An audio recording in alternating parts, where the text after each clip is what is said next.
Hello students, welcome to my channel make it easy. आज का हमारा टॉपिक है क्लास 10th का चैप्टर 6 का स्टोमेटा यानी कि रंध्र, जिसके बारे में हमने थोड़ा इंट्रोडक्शन पिछले वीडियो में जाना था। अब हम यहाँ पर आज इसको डिटेल में पढ़ेंगे। तो सबसे पहले हम जानेंगे कि स्टोमेटा कहाँ पे स्थित होते हैं, मतलब इनकी पोजीशन क्या होती है, इनका स्ट्रक्चर क्या होता है, मतलब इनकी संरचना कैसी होती है, इनका कार्य क्या होता है, क्या काम करते हैं, फंक्शन क्या होता है, और लास्ट इनकी ओपनिंग एंड क्लोजिंग कैसे की होती है, मतलब स्टोमेटा का खुलना और बंद होना किस तरीके से नियंत्रित होता है। इन 4 टॉपिक्स को लेके आज हम अभी स्टोमेटा के बारे में पढ़ेंगे। तो सबसे पहला जो सब हेडिंग है वो है पोजीशन, मतलब इसकी स्थिति। तो जैसा कि चित्र में दिखाई दे रहा है कि ये एक प्रारूपिक पत्ती है, सभी ने देखी होगी, लीफ तो सभी ने देखी हुई होती है। तो ये एक पत्ती है, ठीक है। तो हम ऊपर से शुरू करते हैं पत्ती का। तो जो पत्ती का जो टिप होता है, मतलब जो नोक जैसी जो निकली होती है पत्ती में, उस हिस्से को बोला जाता है लीफ एपेक्स या पर्ण शीर्ष, ठीक है। शीर्ष हिस्सा, शीर्ष समझ में आता है ना सबको कि ऊपर वाला जो हिस्सा होता है वो शीर्ष बोलता है, तो उसको लीफ एपेक्स बोलते हैं।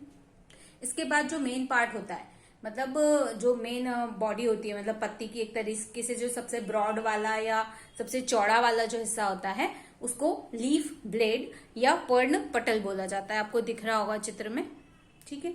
इसके बाद जो पत्तियों में धारियां धारियां जैसी दिखाई देती हैं, जिनको कि अपन जिसको पता नहीं होता वो तो डिजाइन समझ लेता है कि ये डिजाइन बनी हुई है, लेकिन उनका भी एक स्पेसिफिक फंक्शन होता है। तो जो बड़ी वाली जो बीच से एक लाइन जाती है उसको मिड रिब या मध्य शिरा बोला जाता है, तथा साइड से जो और ब्रांचेस निकलती हैं और शाखाएं जो निकली होती हैं उनको वेन्स या शिरा बोला जाता है।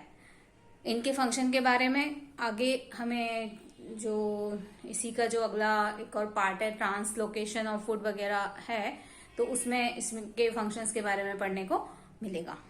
इसके बाद सबसे लास्ट वाला जो पार्ट है लीफ का, वो है लीफ स्टॉक या पर्णवृंत।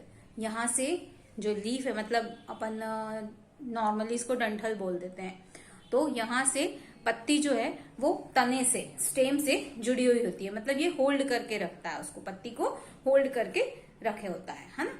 तो इसको पर्णवृंत या लीफ स्टॉक बोला जाता है। तो ये 4-5 इंपॉर्टेंट पार्ट हैं पत्ती के। अब जो पत्ती है, पूरी पत्ती की जो मेन सरफेस है, मतलब जो लीफ ब्लेड है, उस पे बहुत सारे छोटे छोटे असंख्य संख्या में छेद पाए जाते हैं, है ना, छिद्र पाए जाते हैं, जिन्हें स्टोमेटा या रंध्र बोला जाता है। अब पत्ती को हम अपने हाथ से कंपेयर कर सकते हैं, है ना। हाथ का सीधा हिस्सा और उल्टा हिस्सा सबको मालूम ही होता है, इसी तरह पत्ती में भी होता है, आगे फ्रंट वाला हिस्सा और नीचे बैक वाला। तो जो फ्रंट वाला हिस्सा होता है वो तो क्या होता है कि डायरेक्ट सनलाइट के कांटेक्ट में होता है, और उसमें इसलिए उसमें कम मात्रा में स्टोमेटा उपस्थित होते हैं, क्योंकि अगर ज्यादा मात्रा में वहां पे स्टोमेटा उपस्थित होंगे तो बहुत ज्यादा वाटर का लॉस हो जाएगा, है ना। क्योंकि स्टोमेटा जो होते हैं वो वाटर लॉस भी करते हैं, जो एक्सेस वाटर जो होता है पेड़ों के अंदर उसको बाहर निकालने का काम भी स्टोमेटा के द्वारा ही किया जाता है। तो इसलिए जो अपर सरफेस होती है लीफ की, उसके ऊपर स्टोमेटा कम मात्रा में पाए जाते हैं, जबकि जो लोअर सरफेस होती है, नीचे वाली जो सरफेस होती है या बैक साइड जो होती है, उस पे स्टोमेटा बहुत ज्यादा मात्रा में पाए जाते हैं, क्योंकि वहां पे डायरेक्ट सनलाइट नहीं पड़ पाती है, ठीक है। अब ये तो हो गई इसकी पोजीशन की बात कि कहाँ पे स्थित है। तो नॉर्मली अगर पूछा जाए कि कहाँ पे स्थित है, तो पत्तियों में उपस्थित होते हैं, लेकिन पत्तियों के साथ साथ पौधे के अन्य भागों में भी स्टोमेटा पाए जाते हैं, परंतु वहां पर कम मात्रा में पाए जाते हैं। जैसे स्टेम है, स्टेम पर भी पाए जाते हैं, है ना। जितने भी एरियल पार्ट है, मतलब जो वायवीय भाग होते हैं पौधे के, उन पर स्टोमेटा पाए जाते हैं, लेकिन पत्तियों पर सबसे अधिक मात्रा में पाए जाते हैं। तो ये तो हो गई इसकी पोजीशन। अब आगे हम देखेंगे इसका स्ट्रक्चर, है ना। तो एक पत्ती में से हमने जब एक स्टोमेटा को जब हम माइक्रोस्कोप में देखते हैं तो वो कैसा दिखाई देता है, वो मैंने नेक्स्ट डायग्राम में बना हुआ है। तो अब हम इसको देखेंगे कि इसकी स्ट्रक्चर में क्या क्या चीजें होती हैं। तो जो स्टोमेटा है वो जो मेन उसका काम है वो है गैसियस एक्सचेंज करना, मतलब गैसों का आदान प्रदान करना।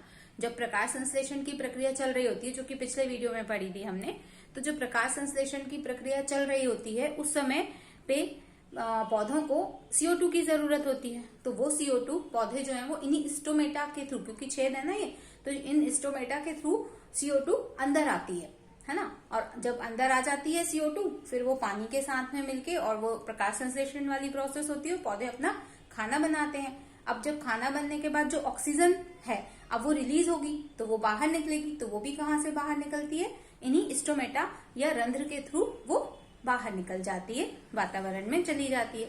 तो एक तो मुख्य काम हो गया इनका गैसीय आदान प्रदान, मतलब gaseous exchange during the process of photosynthesis. And दूसरा जो मुख्य काम होता है वो होता है वाटर लॉस, क्योंकि अब जब गैस निकल रही है तो उस समय पे इससे वाटर का लॉस भी होता है साथ में, क्योंकि जो प्रकाश संश्लेषण की जो प्रक्रिया है उसमें थोड़ी मात्रा में पानी भी बनता है, H2O भी बनता है। अब ज्यादा पानी, जब एक्सेस वाटर हो जाएगा प्लांट के अंदर, तो ज्यादा पानी की वजह से भी पौधे मर जाते हैं, कम पानी की वजह से भी मुरझा जाते हैं, और बहुत ज्यादा पानी होता है उसकी वजह से भी मर जाते हैं। तो जो एक्सेस वाटर है उसको बाहर निकालना है, तो वो जो वाटर होता है उसी जो ऑक्सीजन निकल रही होती है बाहर, उसी ऑक्सीजन के साथ में वो पानी भी, मतलब वेपर के फॉर्म में, है ना, वाष्प के फॉर्म में वो बाहर निकल जाता है।